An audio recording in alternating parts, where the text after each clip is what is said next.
Hi, and welcome to another edition of Safety Talks. I'm your host, Tamara Paris, and if it's your first time joining us, welcome. And if you're a returning guest, welcome back. Now, I've got a great conversation here lined up with Corey Pitzer. He's the CEO of SAFEmap International, and we're going to be looking at myths in safety. Have you registered for our Safety Connect 2020 conference yet? If not, you can go and register at industryconnectsafety.com, and that's happening October 2020, and it's free to register. So please head on over and register for our conference. Now let's dive into that discussion. Hi, Corey. It's great to have you with us here today. Thank you for joining us. Hi, Tamara. Thank you for that. Great to be here. You know, this is an interesting topic, the myths in safety. And how does this impact our organizational culture? I have a background in social work myself, so in our training, we do talk a lot about culture, values, and beliefs, and how does that impact somebody's decision-making in their lives. And one of the questions that I've always had rolling in my mind, Corey, was, what is the role of myths in our culture? It's an interesting question. I haven't really given it a lot of thought in the past, so you posed the question. I think that it plays a very important role because, you know, when you look at a subject like safety, safety is actually, despite the perception of it, a very complex entity or very complex focus in an organization. In terms of, you know, all the things you have to do and all the influences on safety. So it's a very complex thing. And then we actually are able to simplify it. And it's probably because we have a safety profession in an organization sitting on the sideline, and we influence the operating process, the operator, the line manager, etc. And I think these simplifications have actually helped us a lot to convey a message, to make it easily understood on the other side, so to speak.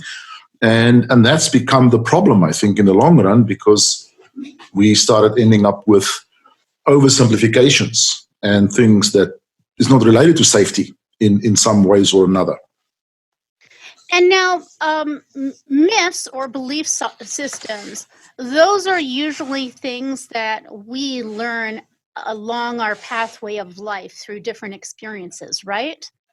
Yeah, and I think the safety profession, you know, has been driven by a lot of myths because of, to some degree, you know, our history as a profession has been, you know, starting way back with Heinrich.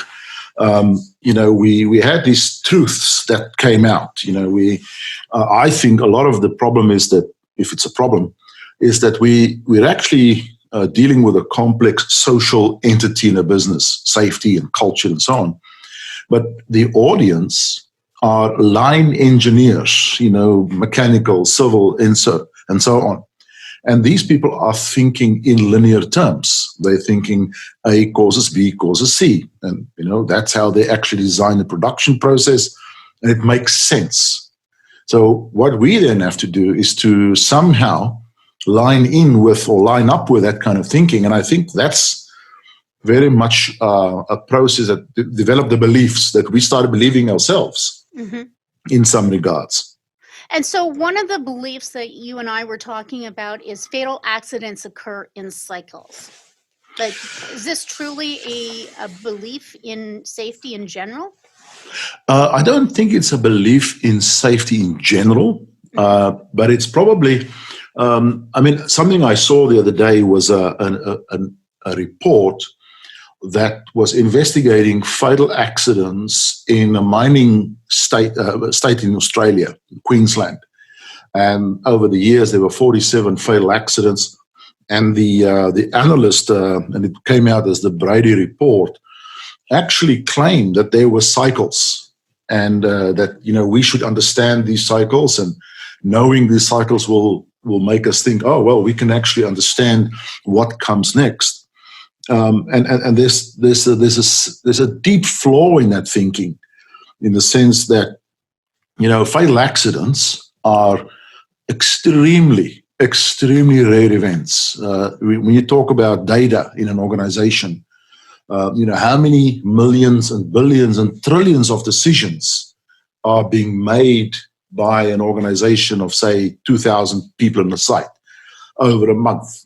It's literally endless what number of decisions they make. And then some of those decisions have risky consequences, and then even smaller number may or may not end up in a fatal accident. So the point I'm making, we're talking about data here that is in the femto, pico, and nano range. Mm-hmm. We can't make cycles out of that. We can't say, let's predict these things because we understand the cycle behind it. We don't have enough information, and we'll never have enough information to make that conclusion. There's not enough data there.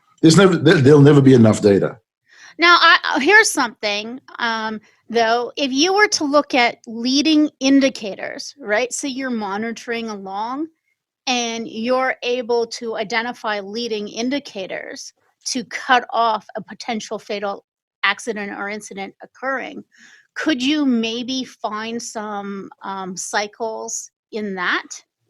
Well, it depends on what leading indicators we talk about. You talk about the leading indicator, for instance, the number of safety meetings that's been conducted in an organization, people participating in that. That tells you nothing of the risks out there.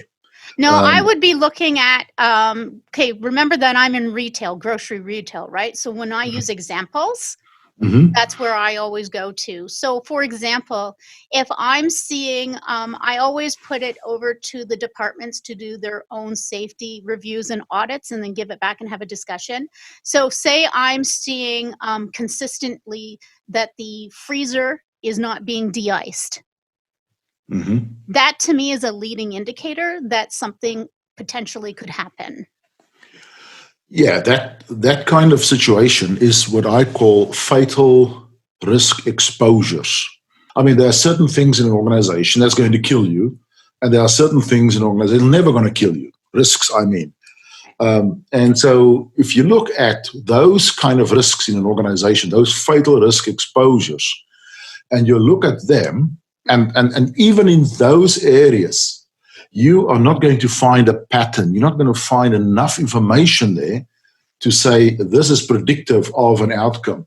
I mean, to give you an example, I've actually had an amazing experience in the last 2 years where a large organization has assigned me to do a process of fatal risk or fatal elimination of fatalities.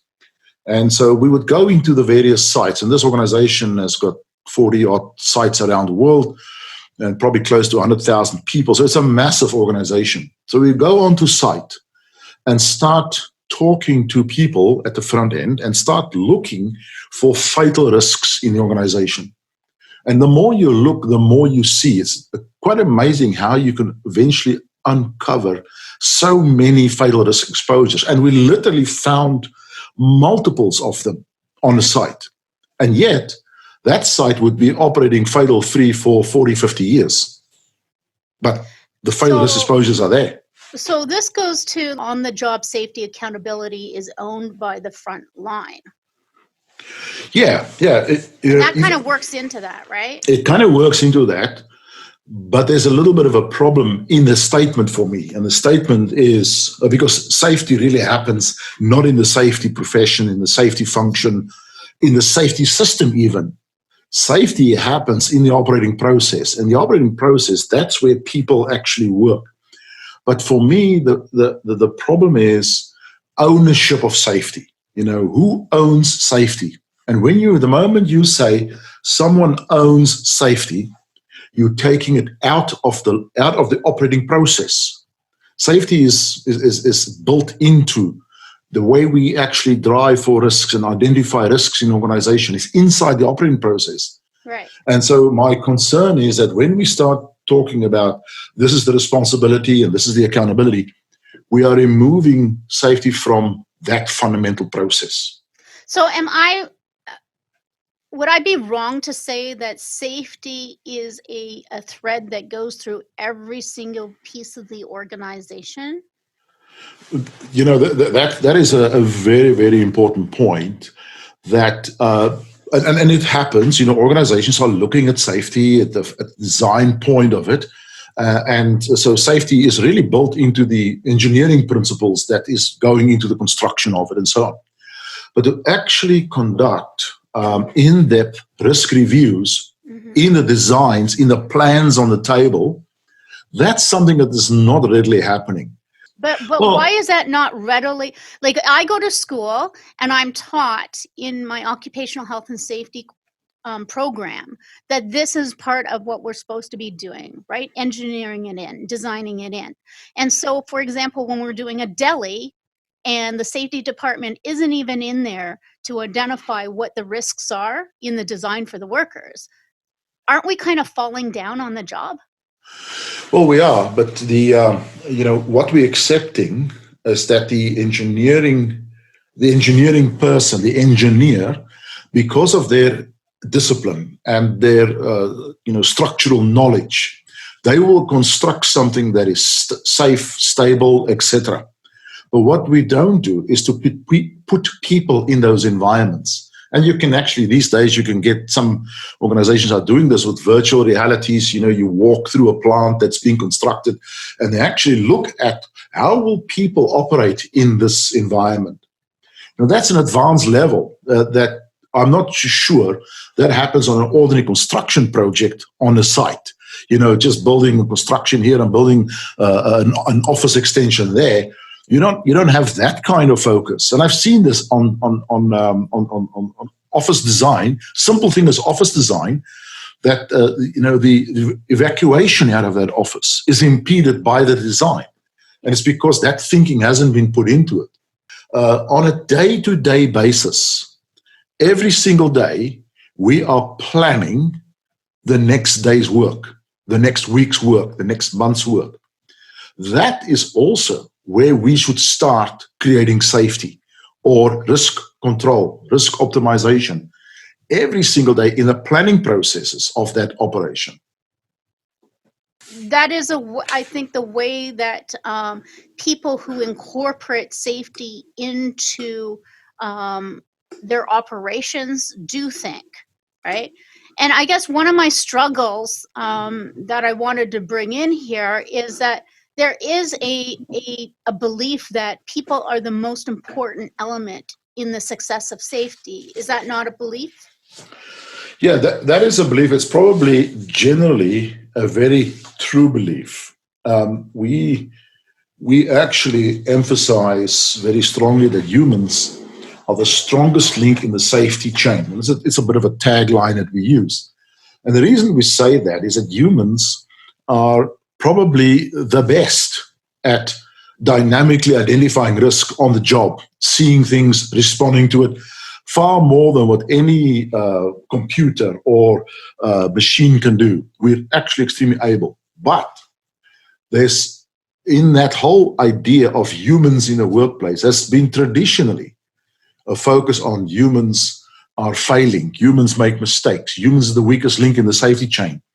And so if that statement of humans are important is because of the positive capabilities and inputs that people can make into the business, then that's very true. But if it is, we have to, because they make the accidents, they have the accidents, they make the mistakes.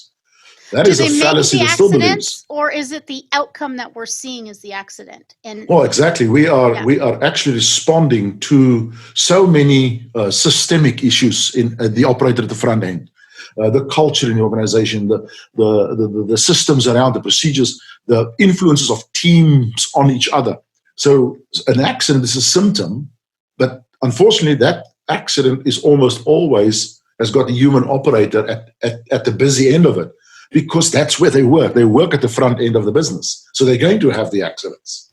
But that doesn't mean that they weren't set up into a situation where an accident could potentially occur. Like, I'm thinking back again in the retail, and I look at how sometimes they create the workstations where they create the workstation, which is really good for one person working at the station. But the fact of the matter is that you usually have 3 to 5 people working at the station. And so when you are creating a workstation, you also have to think about how many people are going to be in here moving around and how might they potentially impact each other's flow. Yeah. I think it'll take you so far, in terms of creating a safe work environment. But you can never create a safe work environment. People will have accidents in the safest work environment. Absolutely. And the focus, I think, is a simple twist on that statement. Creating a safe work environment, my twist on that would be creating an environment in which safe work can be done. Absolutely. Yeah, I like that. Yeah. And then that means you can actually work safely in a risky environment, in a poorly designed environment. If you actually support employees, if you strengthen their skills, and you actually rely on them in positive terms, not in avoiding negatives, avoiding accidents, but they are actually contributing to that safe environment in which people work. Yeah. I mean, one of the beliefs is that working safely is a condition of employment. I don't agree with that. Yeah, I have a serious problem. I think that comes strongly out of the DuPont era, where working safely is a condition of employment, and then if a person has an accident, so what happens then to that person? Because what the statement actually does is introducing fear into the organization, and you can actually work very safe and still be injured in an accident. It's possible. But that means you have not worked safely and you're not going to be employed by this organization. In fact, I would not be employed, I was told one day by a safety person of DuPont, they would never have employed me as an employee because I do skydiving. I do risky things. So that kind of thinking is really looking at the employee at the back end of the business as the problem. Yeah, but you could be a highly safety-minded person because you do skydiving. I think I am. Climbing. Yeah. So I have to check my harness. I have to check all my equipment and ropes and everything before every time I climb. That is actually the person you want to employ. Yeah. I'd rather employ you than a person who never goes out and never understands risks. Yeah, yeah. I think that there are a lot of things that have been created that people have thought is helping kind of move the needle in safety in a positive direction when I'm looking at this list of beliefs, but it's really kind of inciting fear and blame into the workplace. And you are a cultural expert, organizational cultural expert. And I think that one of the biggest gifts that you can give our audience is some pointers, some tips on how can they create a culture where people are more collaborative and caring in nature in order to safeguard one another. Yeah. I think that starts with the way we define safety in an organization, because that determines everything that we do after that. For instance, most organizations to this day would define safety as the absence of accidents. No matter how they're being preached and told that's not the right definition, that is how we define safety. Now, when we have an accident, we actually have responses to that accident because we've got great safety records in an organization, and then this person does something which we now judge as stupid or inappropriate or violating or whatever, and so now the responses come. And that response can either be from the team, it can come from the supervisor, it comes from higher up in the organization, and those responses are very adverse. They are driving fear or blame in the organization.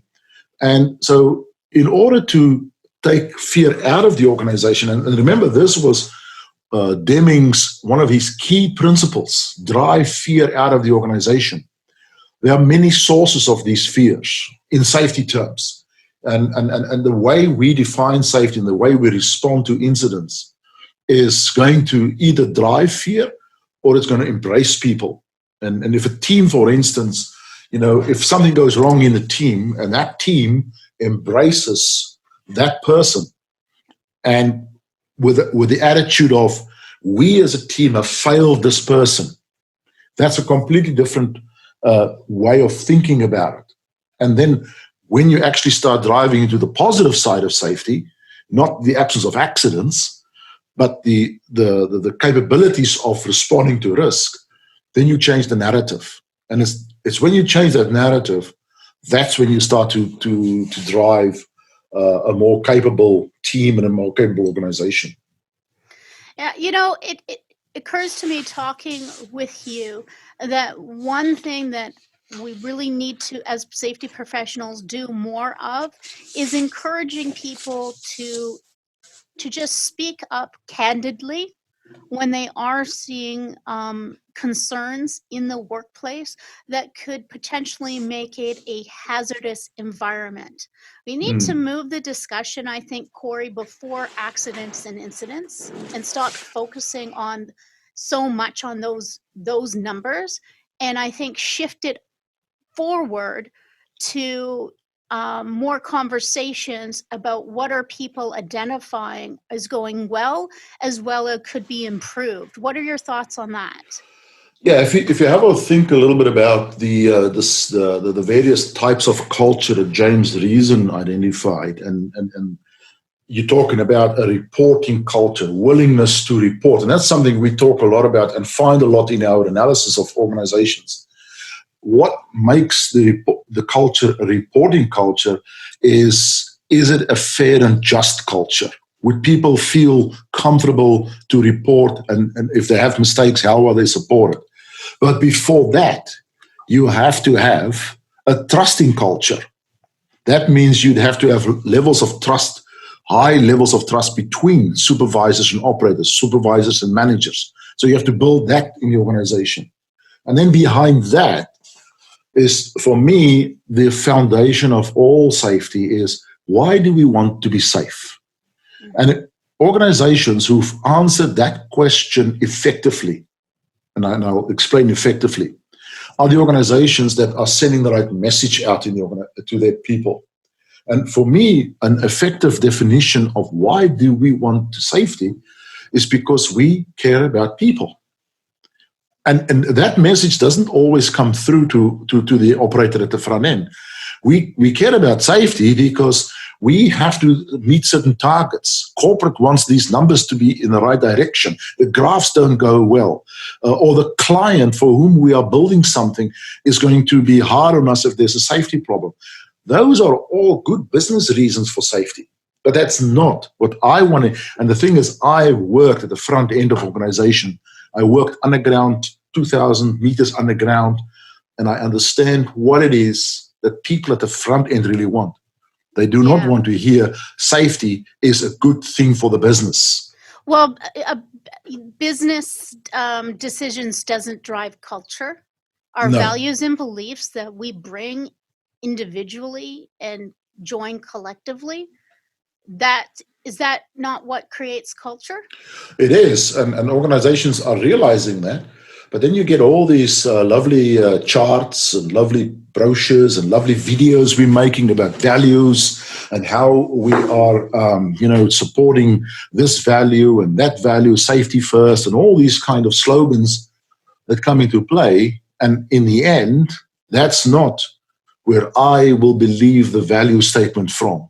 I will believe it if my direct supervisor, deep underground or in the trench of the business, shares his or her values with me, tells me, I care about you. Yeah. Then it makes a huge difference in terms of what it is that I will believe in the organization.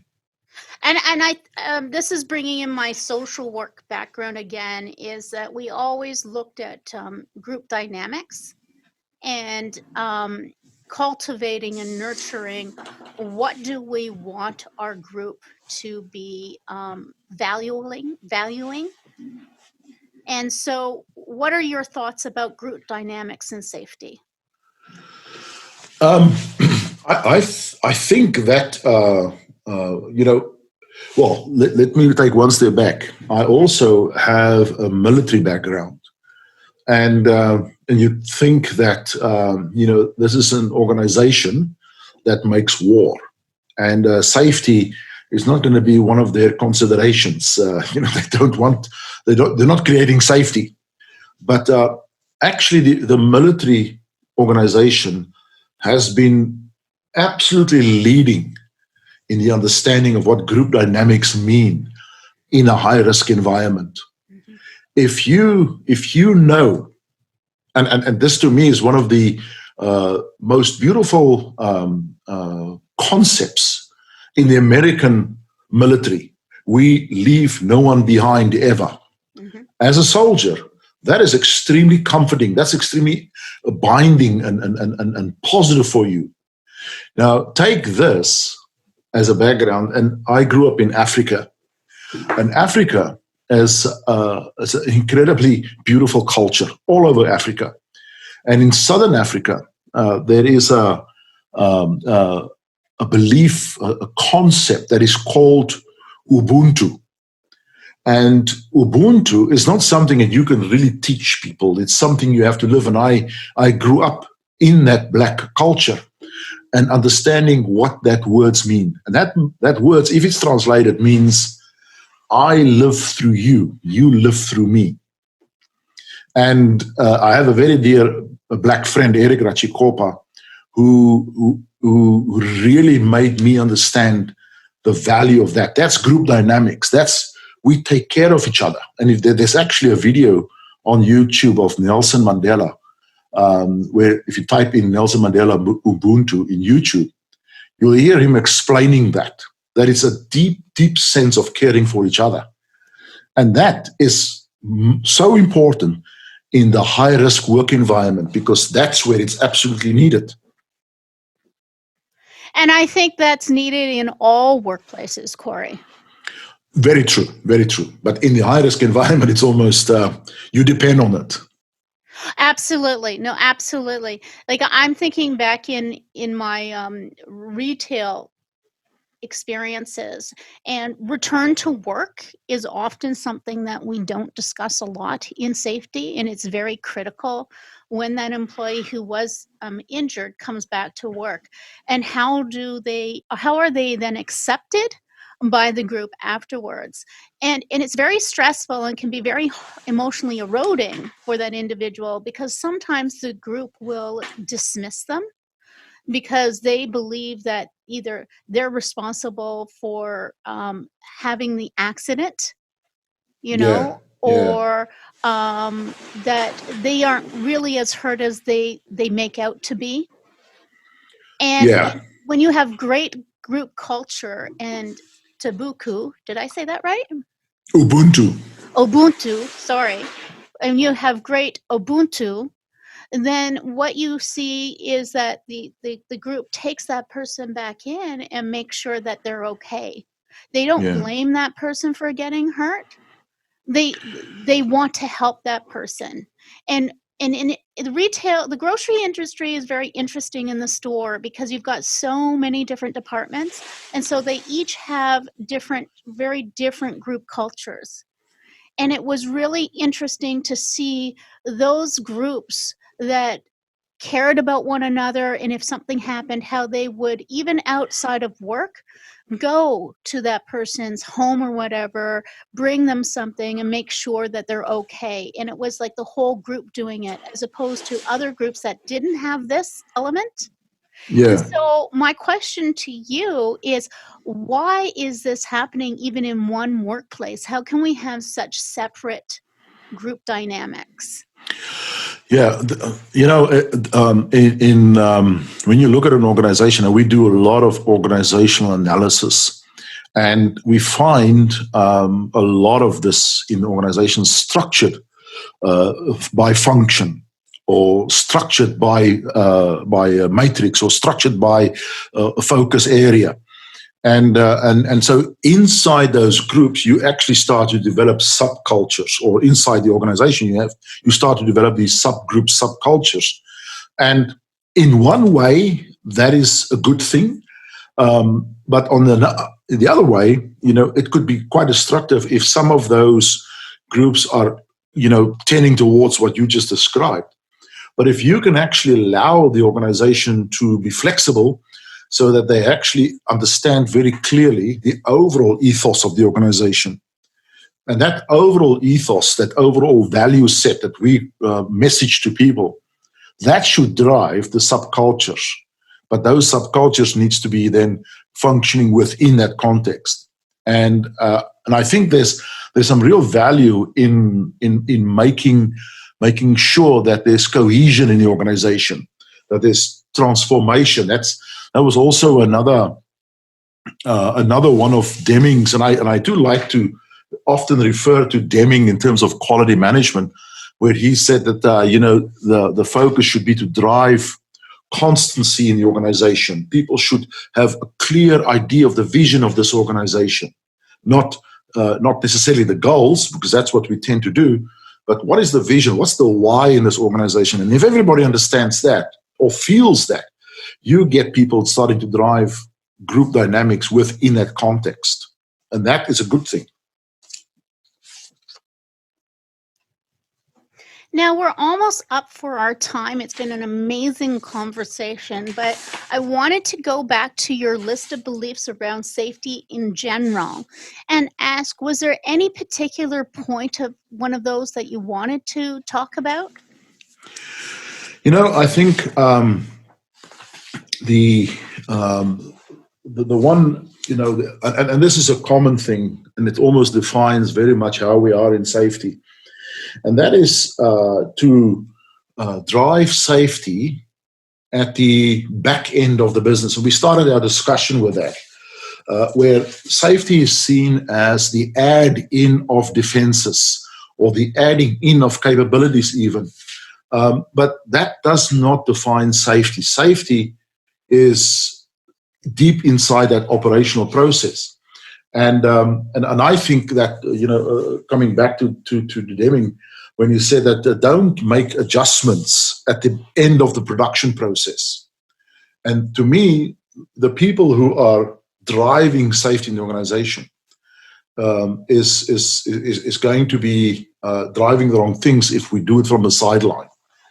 Leaders in the organization, supervisors, and people in the team, everybody is a leader in that respect. To me, that's one of the biggest hurdles we face, that safety is something we need to add into the business.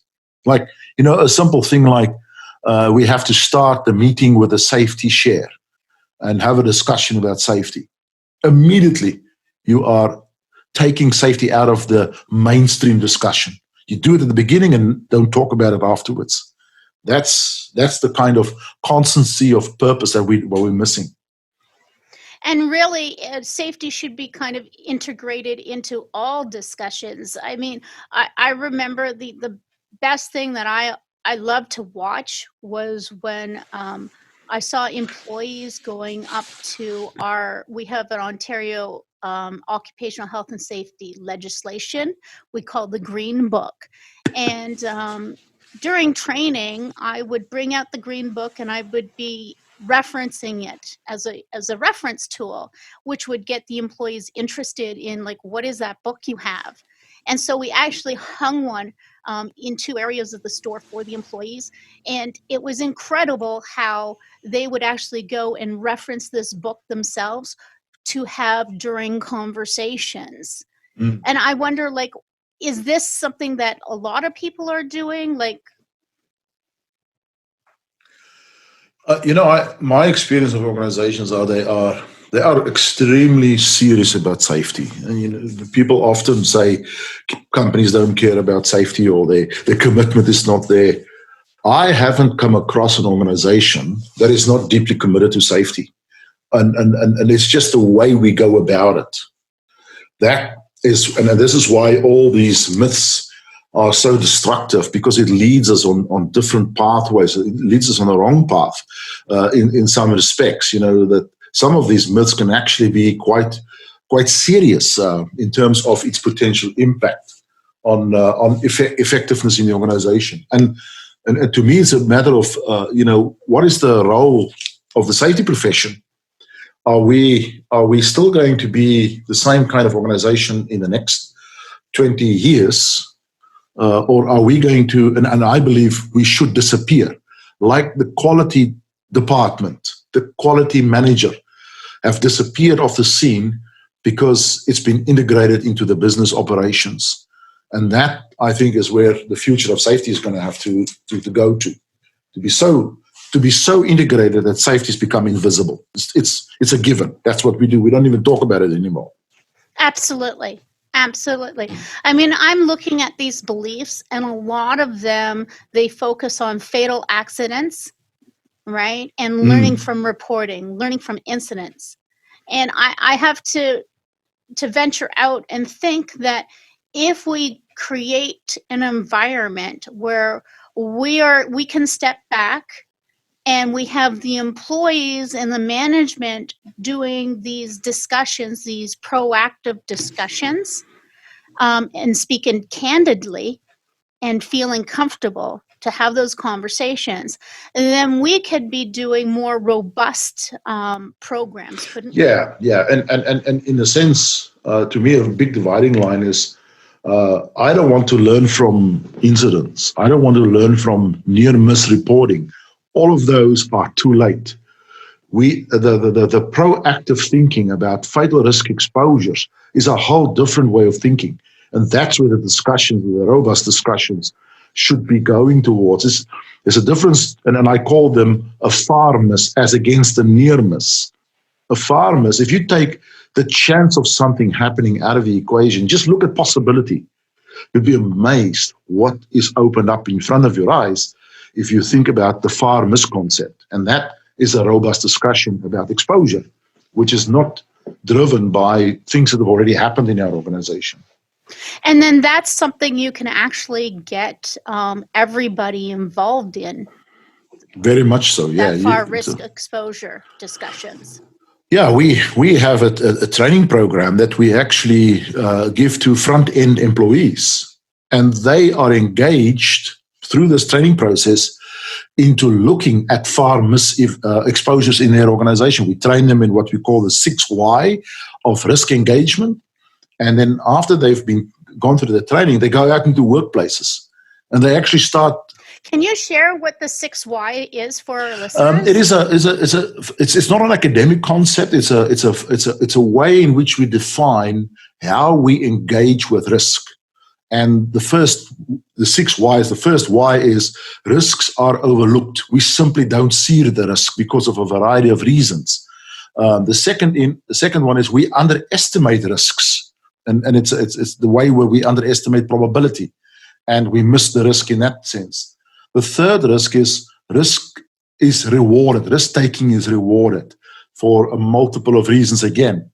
And the risk is inherent in the workplace. It's inherent in the procedure.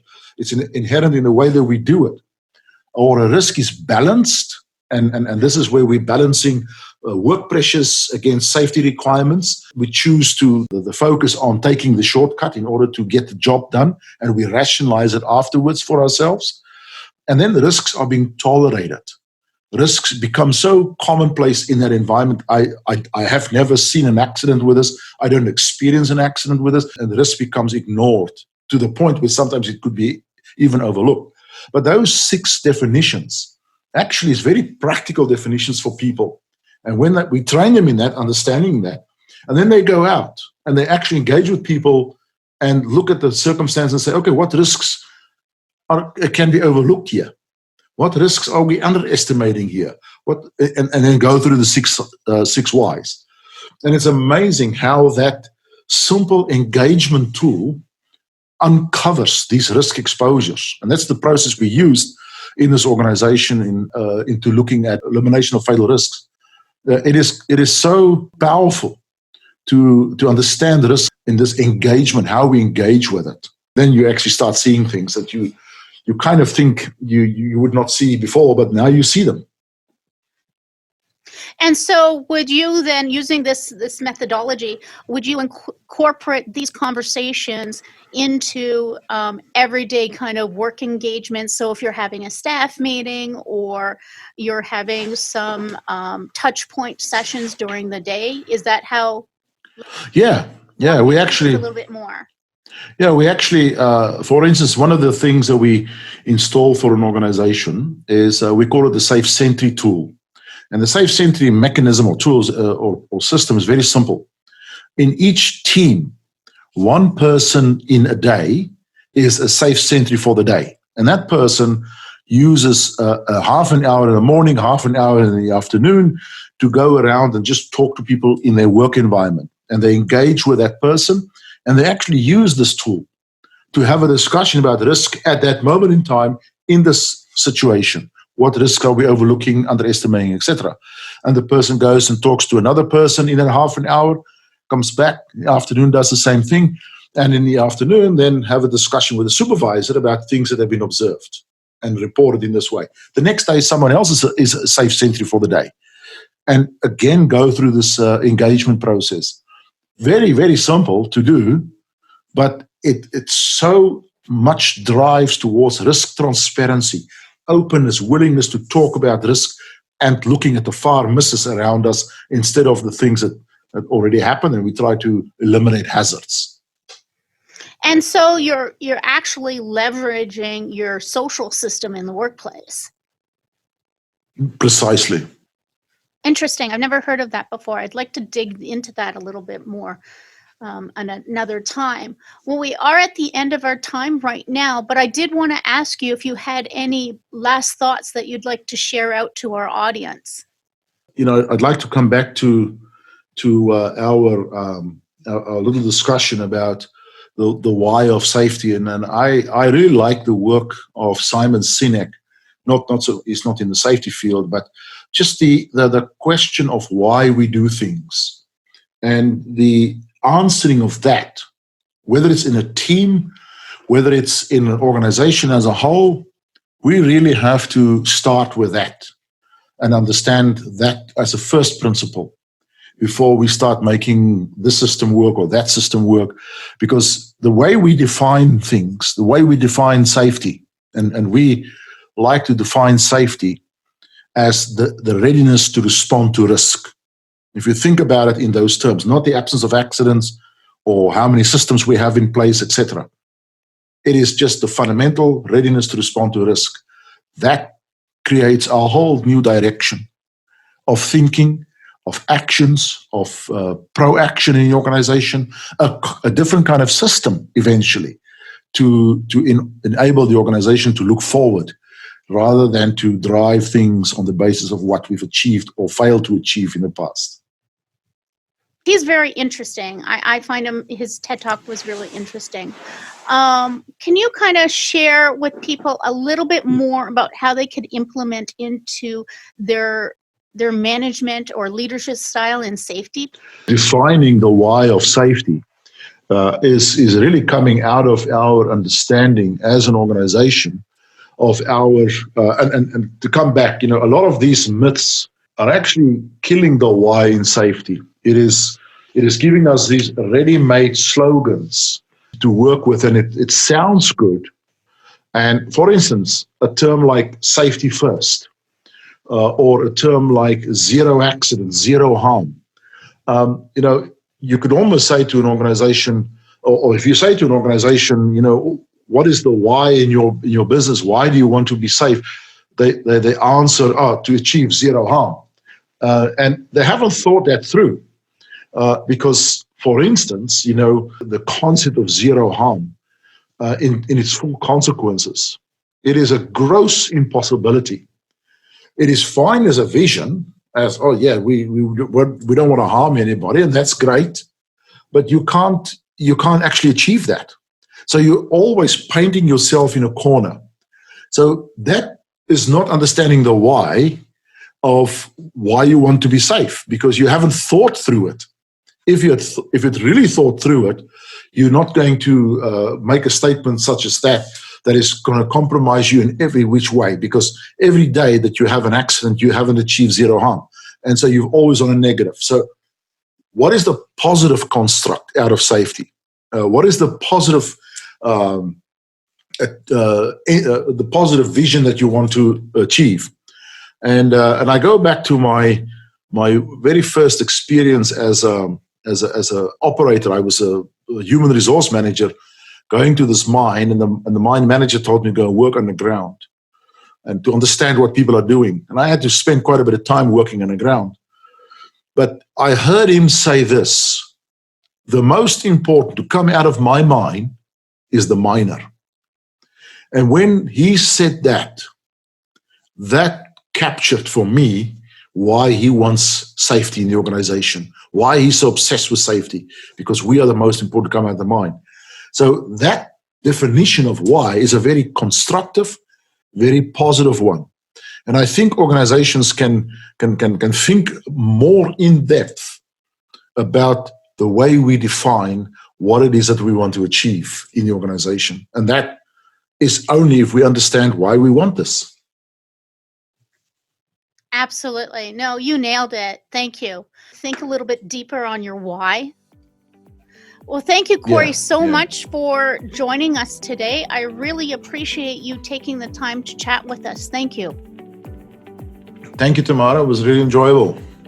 We'll talk soon again. Talk soon again. I hope that you enjoyed this episode of Safety Talks. You can find the show notes at safepedia.com under the podcast menu. We also have webinars, white papers, and Q&As out daily. Have you signed up for a Safety Connect Virtual Conference Expo? Head on over to industryconnectsafety.com and you can register for free today. Until next time, stay safe.